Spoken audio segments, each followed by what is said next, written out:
Hello everyone, good morning to all. Welcome to SCS VAJRA Tutorials. How are you all? I hope good. Let us start vocabulary session. Focus on today's word. The word is hallucination. It is a noun.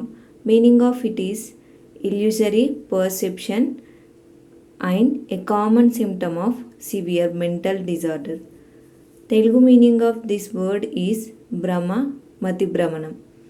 Let us see synonyms of hallucination. Look at synonyms: delusion, vision, illusion, dream.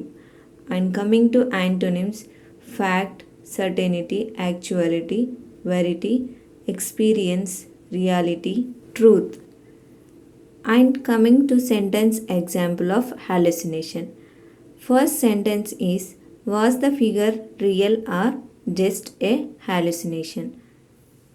Telugu meaning of this sentence is figure నిజమా లేదా భ్రమ మాత్రమేనా. Next sentence is high temperatures can cause hallucination. Telugu meaning of this sentence is అధిక ఉష్ణోగ్రత భ్రాంతులు కలిగిస్తుంది. I mean imagination. Okay everyone, this is our today's vocabulary session. Daily one word will boost your vocabulary from SCS VAJRA Tutorials. Thank you.